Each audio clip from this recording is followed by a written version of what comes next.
What if I told you that my last love wasn't my husband, but another man who held my heart without ever touching me? A man who made me feel alive after a lifetime of silence? I know it sounds shameful, but love doesn't always arrive at the right time, and sometimes it visits when you already belong to someone else. My name is Eleanor Hart. I was married to my husband Frank for 52 years. Together we raised children, buried parents, moved houses, celebrated birthdays, fought over silly things, and slept in the same bed year after year. If anyone ever asked, I would simply smile and say, yes, I love him, but love. Real love, the kind that makes your hands tremble and your breath seize inside your chest. That kind found me when it was far too late, when it should have never come, and when it had no permission to exist. I never expected it, never looked for it, and certainly never wanted it. Yet there it was, waiting in the empty spaces of my life, growing quietly between loneliness and longing. You might think I'm a cold wife, a selfish woman, or maybe a bored old lady craving attention. But what if I tell you that my husband never truly knew me? He knew my cooking, my habits, my body when we were younger, but he never understood my soul. He never cared about my passions, my fears, the books I loved, or the dreams I buried just to be his perfect wife. Frank was dependable, yes. He provided, worked hard, stayed loyal. But we were two polite strangers sharing a life. He treated marriage like a duty, never a place for tenderness or curiosity. For years, I convinced myself this was enough.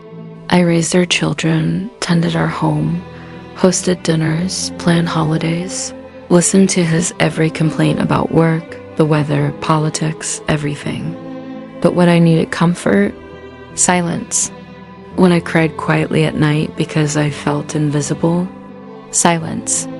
When I wanted to share stories of a childhood memory or a poem I wrote secretly when I was young, silence. It was loneliness inside a marriage. The deepest kind. Then came Noah Callahan, our widowed neighbor who moved into the house 3 doors down after his wife, Evelyn, died. I still remember the day I first saw him. He stood outside, trying to trim an overgrown rose bush, his sleeve awkwardly sliding over a scar near his wrist. He struggled with the clippers, and something in me, something I hadn't felt in years, urged me to walk over and help. I don't know why. Maybe because he seemed lost. Maybe because I recognized the loneliness in his posture the way I recognized it in my own mirror.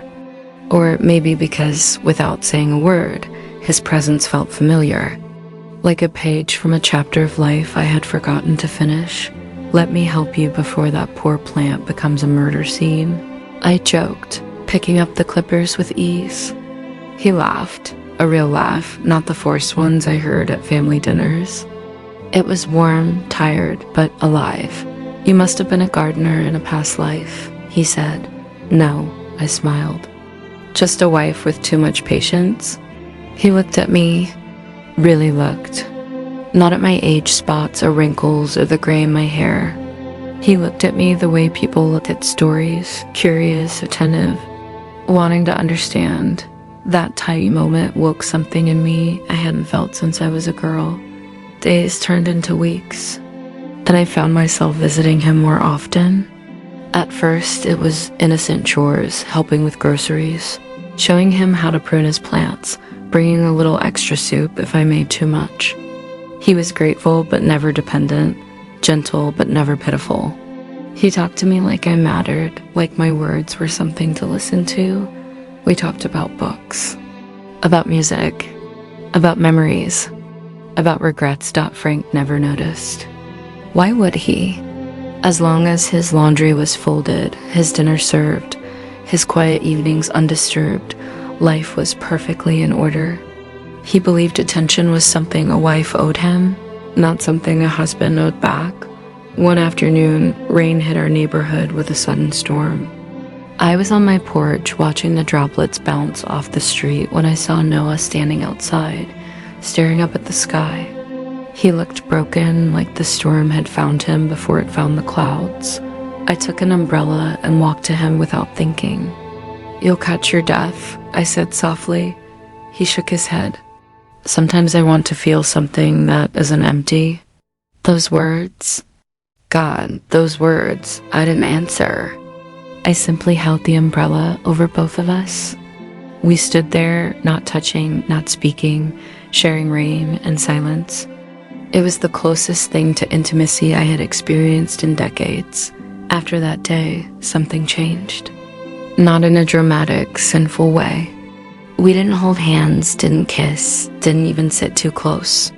But our emotions became a secret language. A glance meant understanding, a smile meant comfort, and the simple act of sharing tea felt like a confession. I realized I was falling in love with him, not with a stranger, not with a fantasy, but with a real man who spoke to my soul the way no one ever had. I fought it, I prayed against it, I cursed myself for it. I was loyal to my husband, but my heart kept drifting like a helpless leaf on a current it didn't choose. I never cheated with a touch. My betrayal lived only in my thoughts and conversations, in quiet moments where I wished I had met him before fate chained me to duty. Guilt consumed me, but so did the need to feel alive. One evening, as I walked home after sharing tea with him, Frank was sitting in the living room, staring at me differently. His cup of coffee sat untouched, his eyes sharper than usual, his expression unreadable. "Where have you been?" he asked. "Oh, just helping Noah with his garden again," I answered. Casually, Frank nodded slowly. Too slowly. He didn't shout. He didn't accuse. He didn't question. He simply stood up and walked away. But there was something terrifying in the quiet way he closed the door behind him. A silence not of ignorance, but of awareness. As I lay awake that night beside him, listening to his breathing, I realized something chilling. He hadn't been blind at all. He had known. He had noticed. He had been waiting for what? I didn't yet know. But the next morning, he said a sentence that froze my blood. "I think it's time we visit your sister." I haven't spoken to my sister in 12 years. Why? What does she know? And how does it connect to Noah? That is where part 2 begins. If you want part 2, just comment below. Continue, Grandma. Continue, Grandma.